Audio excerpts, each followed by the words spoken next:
ada di sana saya. Oke, assalamualaikum warahmatullahi wabarakatuh. Waalaikumsalam warahmatullahi wabarakatuh.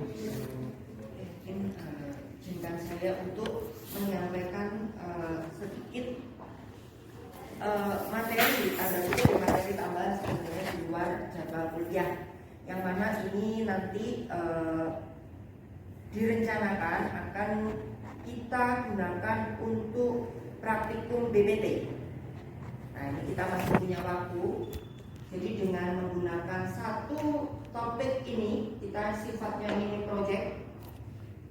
Jadi topik besar yang kami tentukan yaitu adalah fenologi tanaman, yang mana ini sudah menyangkut sebenarnya mata kuliah biologi perkembangan tanaman. Ya. Nanti ini silakan nanti kalian secara mandiri melakukan mini proyek ini, yang mana nanti di akhir saya sampaikan tanaman-tanaman yang bisa digunakan. Nanti tanamannya dari saya kebetulan punya koleksi benih sekitar 98-an varietas. Nah, itu nanti silakan nanti beberapa bisa kalian gunakan untuk praktikum ini. Oke, jadi apa sih sebenarnya fenologi itu? Jadi fenologi ini adalah pengamatan atau pengukuran siklus atau fase hidup dari suatu organisme. Di sini karena kita tanaman, ya yang kita ukur adalah tanaman. Jadi tidak sekedar kita tahu daun ini muncul hari kesekian, buah ini muncul hari kesekian, tapi kita harus paham secara komprehensif dari tahap nanti tahap awal, bahkan tahap berkecambah, sebenarnya sampai pada tahap atau siklus terakhir, yaitu siklus senessensi atau dormansi. Sebenarnya itu kalau satu siklus secara penuh. Jadi di dalam BPJH ini, di dalam fenologi ini ada fase-fase di dalamnya yang disebut sebagai fenofase. Jadi fenofase misalnya di sini kapan sih daun itu mulai muncul, kapan sih bunga itu mulai muncul, kapan sih tanaman tersebut itu mulai terakhir berbunga, kemudian melanjutkan hidupnya ke fase perkembangan buah, menghasilkan buah. Nah, itu nanti yang akan kalian amati. Tentu saja di dalam pengamatan fenologi ini, ya memang mau nggak mau kita tidak boleh ketinggalan kejadian, tanda kutip kayak gitu. Jadi memang anggap saja tanaman kalian itu seperti anak kalian sendiri yang harus setiap hari kalian amati. Dalam artian iki wis fase apa ya, gitu kan, dengan nanti berpedoman ada panduan. Nah, panduannya apa di dalam nanti kita melakukan pengamatan fenologi ini? Nah, jadi penelitian-penelitian yang berkaitan dengan studi fenologi ini telah menggunakan ini skalanya BPJH. Jadi ini entah ini berbahasa Belanda atau berbahasa Jerman, saya kurang tahu. Nah, itu BPJH scale. Jadi nanti di sini kalian bisa mengacu di sini, yang mana ini sudah komprehensif dari tanaman yang dikotil dan juga tanaman yang monokotil. Jadi tinggal menyesuaikan. Yang nanti kukurbitase seperti apa, nanti pedomannya. Kemudian yang solanase seperti apa pedomannya. Kemudian kalau yang golongannya vitase atau anggur-angguran itu seperti apa, poase seperti apa, itu ada semua di sana. Tapi pada prinsipnya yang namanya fenologi ini, dia ada 10 fase plant principal growth stage, atau kami biasanya menyebutnya adalah PGS. Jadi PGS 0, PGS sampai dengan PGS 9. Itu ini saya buatkan ya pedoman sederhana sebenarnya untuk memandu kalian. Nah, tentu dengan pedoman ini sebenarnya tidak cukup. Jadi kami mengharapkan kalian juga nanti mencari tahu. Fenologi sudah banyak penelitiannya dilakukan di berbagai tanaman itu. Jadi nanti kalian bisa cari juga. Secara umum tahapan utama pertumbuhan dari tanaman ini ada 10 tahap. Tahap 0 mulai dari perkecambahan, kemudian sampai dengan tahap ke-9 itu tahap senescensi atau inisiasi dormansi. Ini sudah saya terjemahkan dalam bahasa Indonesia. Jadi secara umum itu apa, terus kemudian kalau ada pertanyaan apakah di setiap tanaman itu selalu mencakup 10 PGS ini?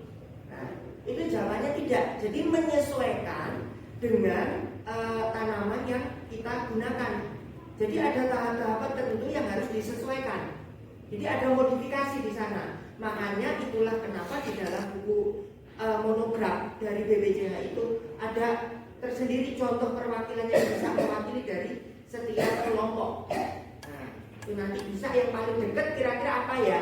Itu kan itu nanti yang bisa kalian acu gitu. Nah, kemudian di dalam BPJH skill ini juga nanti ada ini yang tentu juga kalian harus ketahui. Jadi tidak sekedar kalian mengamati hari keberapa, tapi juga harus berpatokan pada ini kode-kodenya.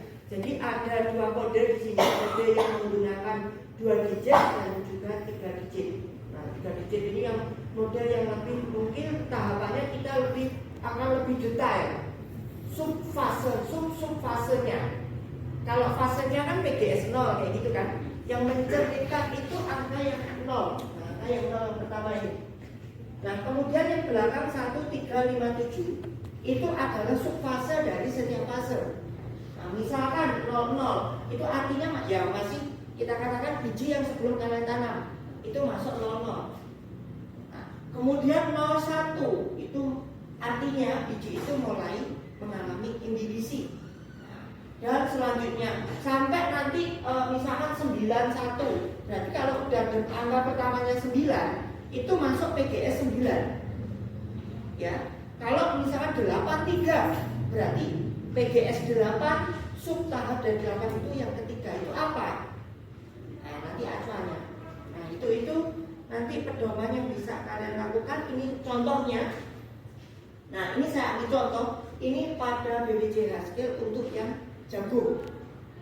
Nanti salah satu spesimennya tanaman yang kalian gunakan untuk ini proyek adalah jagung. Nah, ini itu tahapannya kayak gitu. Jadi dari tahap germination atau tahap perkecambahan yang itu PGS 0, kemudian PGS 1 itu perkembangan daun, dan setiap tahapnya ini ada subnya lagi. Ada 10, 11, 12. Nah, itu kalian jangan sampai tanda kutip itu kehilangan momen ini. Makanya kalau bekerja dengan fenologi, selain catatan itu harus ada dokumentasi. Jadi memang nanti kalian akan banyak foto di sini. Nah, ketika kalian nanti sudah selesai, terus kalian buat runtutan waktu itu kan terlihat indah. Dari biji, kemudian kapan dia nanti daun muncul, daun pertama, kedua, ketiga, sampai dengan berbunga terus kemudian berbuah kayak gitu. Jadi dokumentasi itu. Jadi ini panduan sebenarnya ini mudah sekali diikuti karena sudah ada panduan secara umumnya. Nah, oke. Jadi foto-foto seperti ini nanti. Itu kan sebenarnya tahapan yang digambarkan secara skematis ini adalah yang memang diambil di setiap tahap perkembangannya kan. Terus kemudian digabungkan jadi satu. Nah, terus ada angka di sana misalkan 11. Berarti itu masuk PGS 1. Tahap pertama apa? Di situ. Nah, itu daun pertama yang mulai membuka. Nah, gitu. Jadi menarik ini nanti sebenarnya. Banyak foto-foto yang bisa kalian amati. Kemudian itu 79. Berarti itu masuk ke PGS 7. Terus subfasenya 9. Nah, itu nanti bisa ditarik di sini. Di buku pedomannya. Nah, itu yang jagung. Nah, kemudian ini untuk contoh ini sebagian ini adalah untuk yang kelompok pigmentasi. Kalau tadi kan kalau jagung itu dia tidak punya cabang kayak gitu.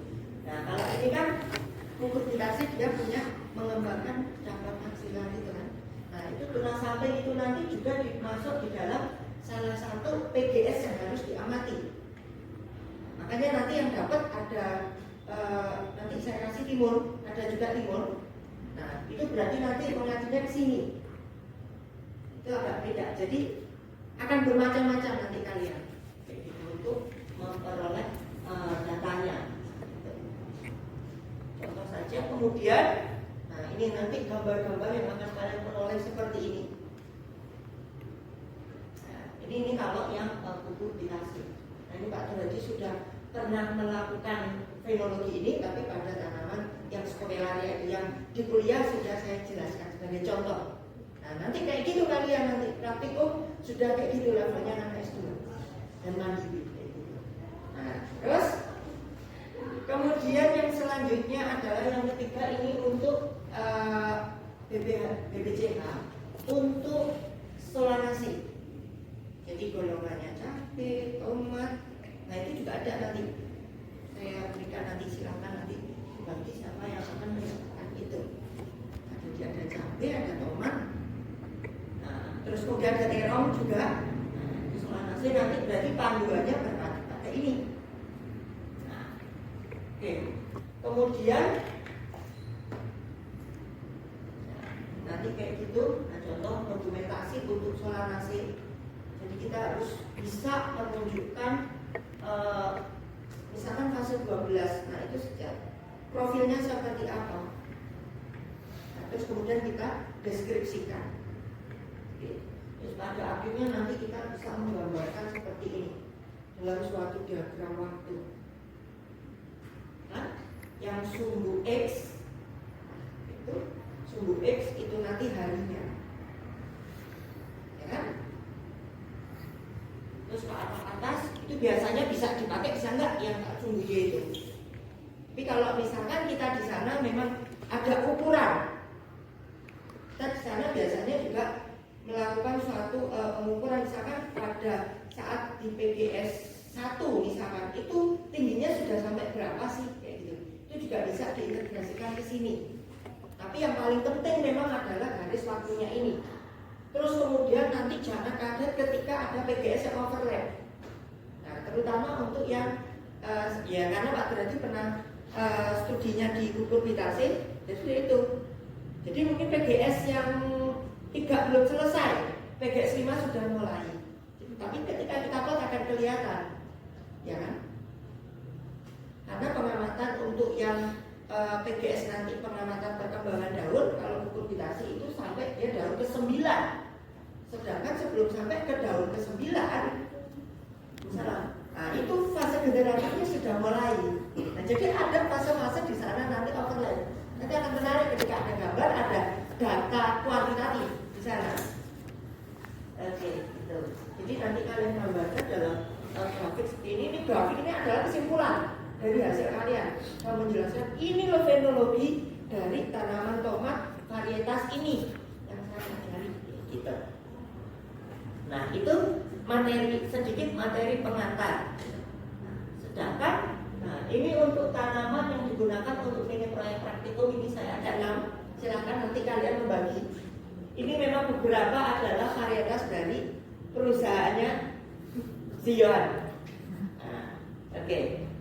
Nah, jadi terong, ada mustang, tomat zamrud, cabai horizon, mentimun model 21, jagung golden boy, kacang panjang, kanton tavi. Silakan nanti kalian karena membagi mau yang mana.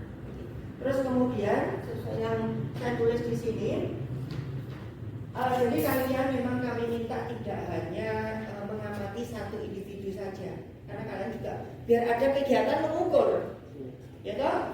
Jadi setidaknya ada 3 individu nanti yang akan kalian amati masing-masing. Jadi ada ukuran nanti yang rasakan kayak gitu. Ketika kalian membuat grafik misalkan. Jadi berkaitan juga waktu. Toh apakah fase yang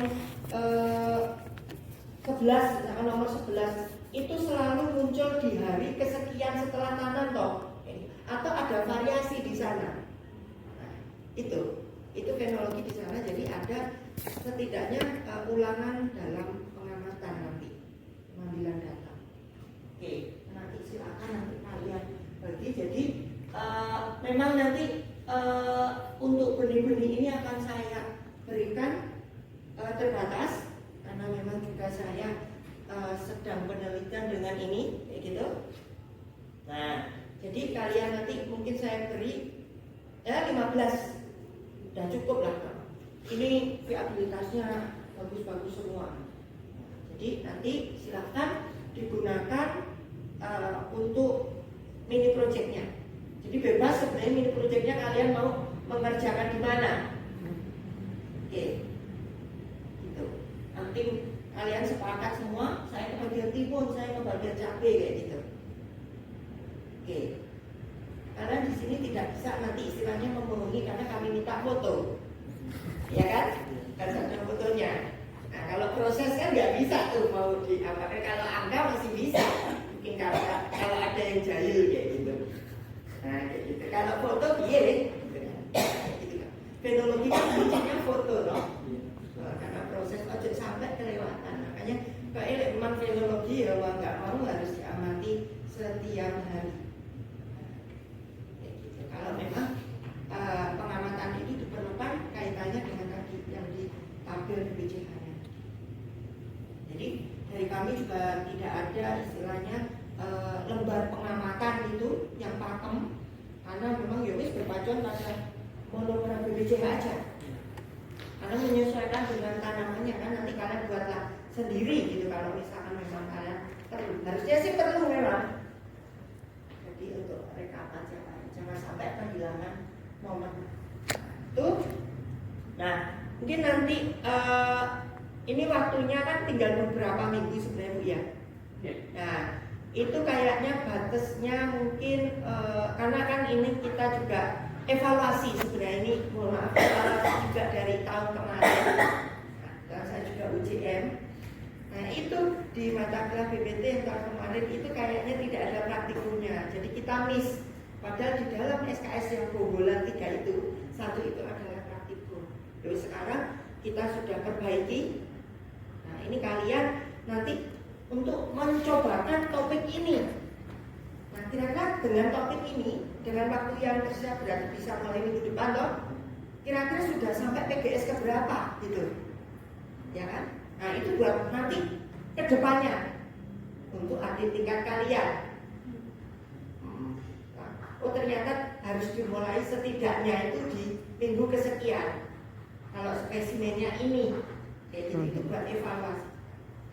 Jadi makanya kita buat ininya juga bervariasi juga. Dan kalian nanti bisa saling share ilmu, ya kan? Nah, gunakan itu.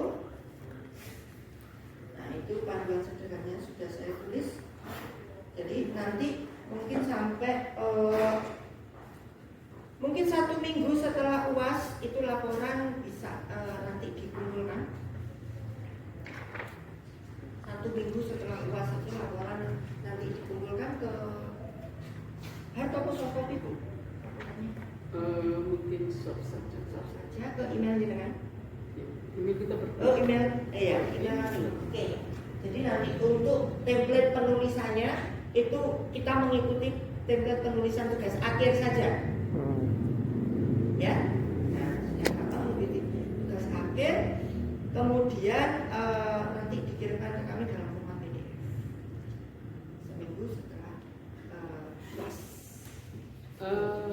Pak, kita UASnya itu sampai awal ini udah tidak terjadi. UAS itu 10 Juni sampai 21 Juni. Berarti sampai 10 Juni kan?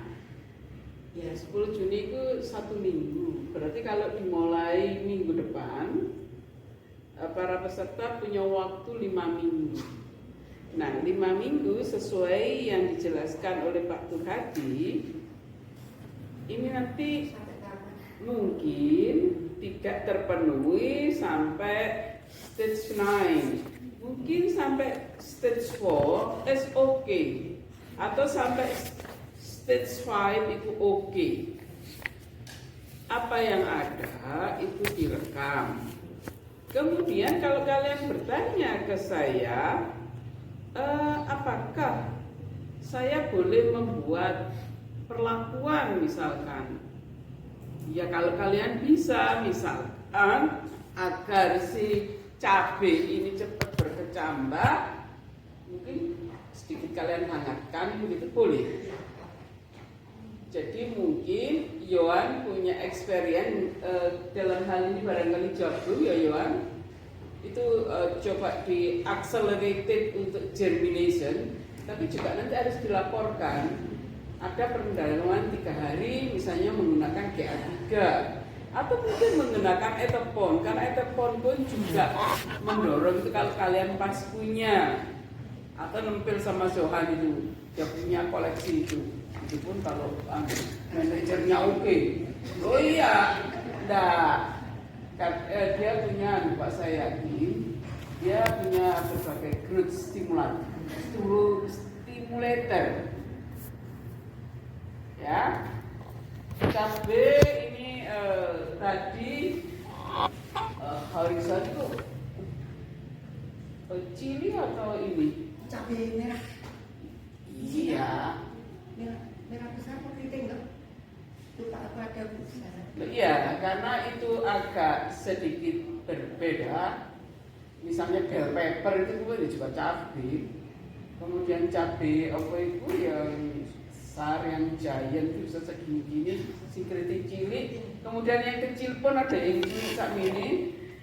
Jadi tadi betul. Misalkan ini yang rumahnya barangkali yang rumahnya Pasuruan ya bisa nanti di sana. Tapi alangkah baiknya kalau nanti faktor lingkungan diukur. Misalnya kalau daerah Pasuruan kan panas Pak. Ya. Ini juga panas. Kalau ini barangkali yang 2-3 itu di Malang agak sedikit dingin. Jadi supaya nanti bisa menjelaskan kenapa yang didingin itu seperti etiolated. Ya paling enggak Pak, sebenarnya HP-nya anak-anak itu bisa enggak mengukur intensitas cahaya Pak? Ada. Nah, jadi kalau sering teduh seperti ini, memang tidak tidak everyday mungkin, paling enggak seminggu 3 kali begitu. Kalian sempatnya, misalkan jam 10 pagi tidak boleh. Kalau seminggu 3 kali, hari pertama kalian jam 9, hari kedua jam 12, hari ketiga sore. Intensitas cahaya tentu akan berbeda.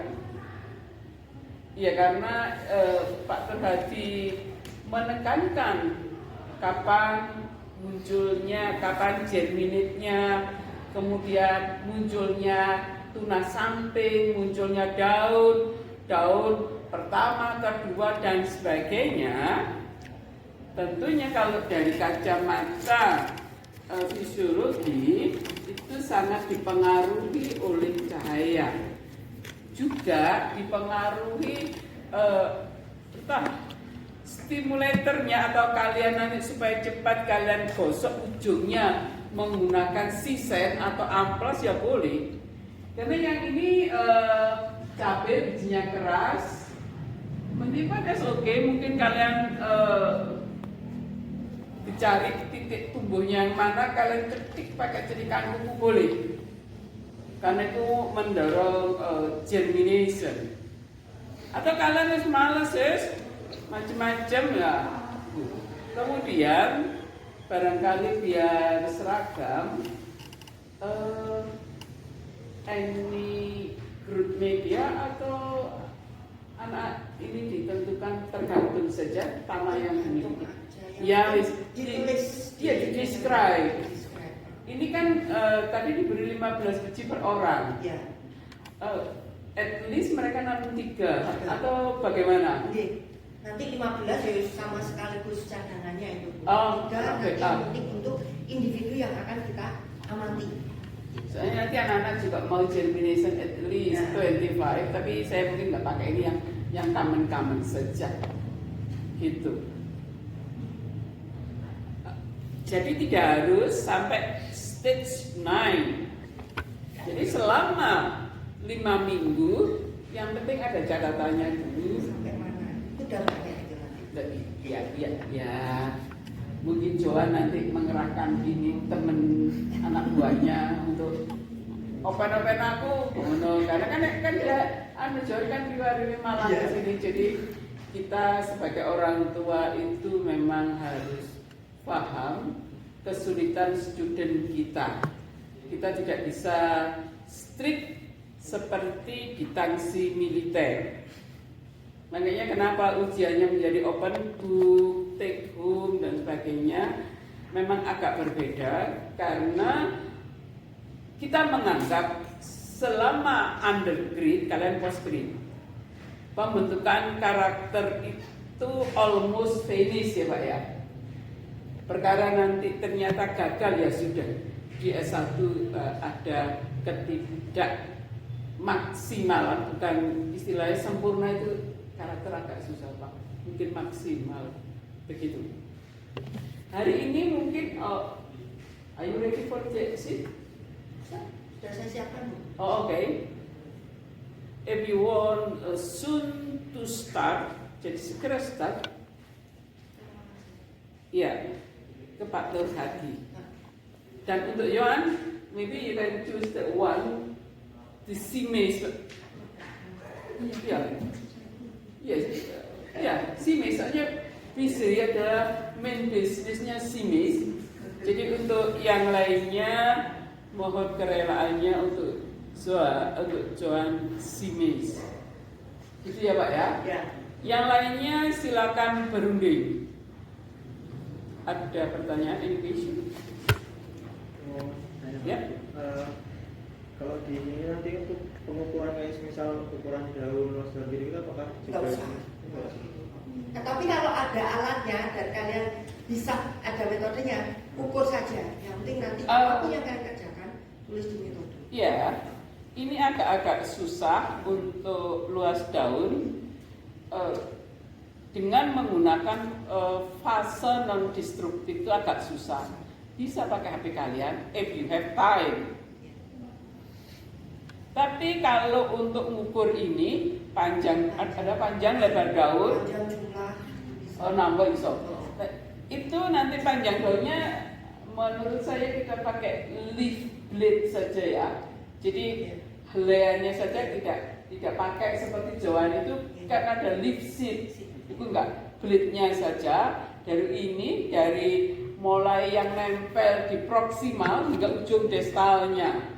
Kemudian in the middle-nya para peserta. Dan untuk mengukur terserah. Nanti tolong ditunjukkan kalian apakah pakai meteran kain, karena mungkin daunnya agak lempes atau pakai garisan saja. Karena di sini para peserta try to practice. Of course, namanya try, resultnya maksimum atau kurang maksimum, it's okay.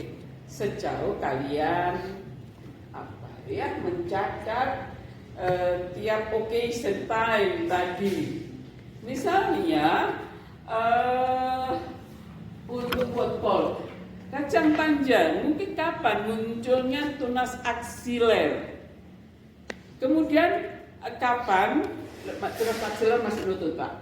Tapi untuk misalnya yang aksiler menjadi bunga, see what happen. Iya. See what happen. Iya, gitu. Iya, kalau Pak ini dari segi fenologi memang bentuknya tadi ya. Tapi saya mengusulkan ada kita masukkan unsur apa itu Pak, ekologinya yang terkait dengan fotosintesis, maksudnya tanaman yang sering hidup di daerah teduh itu cenderung etiolated. Kemudian daunnya cenderung lebih lebar. Mungkin itu sebagai data tambahan. Ya sebenarnya masih banyak, tapi paling enggak itu. Masih banyak contohnya yang dikeringkan, yang airnya banyak sedikit, untuk sementara kita ignore. Ya dua itu aja Pak ya, mungkin temperatur, karena bagaimanapun temperatur berpengaruh, intensitas cahaya. Tapi saya kalau memang HP-nya bisa produce itu Pak, humidity, karena kelembapan itu mempengaruhi transpirasi. Dan mungkin ada kaitannya. Untuk sementara fenologinya nggak ngitung jumlah stomata kita hanya prediction aja. Ini menjadi sesuatu yang menarik. Gabungan sedikit environment, ya faktor lingkungan, kemudian tentang resultnya pada pertumbuhan. Ya memang kalau orang visum, ya jumlah daun, kapan munculnya cuma 1 2. Sebenarnya kita juga belajar fenologi, cuma tidak sebanyak ini karena because of time. Some ini tanaman perlu 1 year, terus tulung.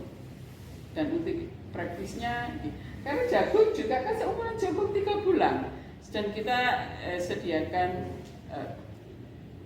around 5 minggu ya, mulai Pak.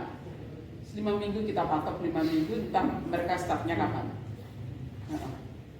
Ini untuk temennya yang ketinggalan tadi. Mungkin bisa ada yang ditanyakan ke Pak Doroji, Afif.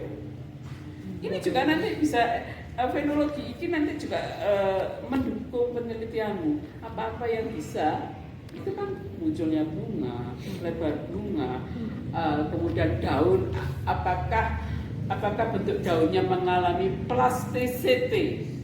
Misalkan semula bulat gitu, kemudian bertambahnya umur ada lekuk-lekuknya.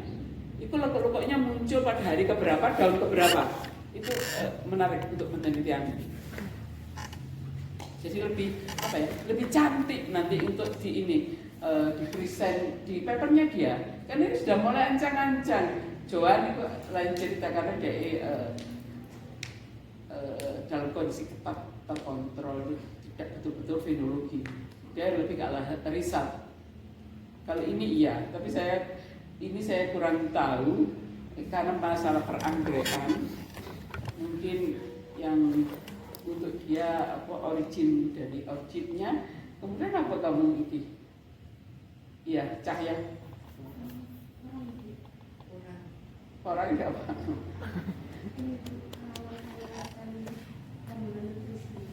Oke, saya jadi kayak inget gini Pak.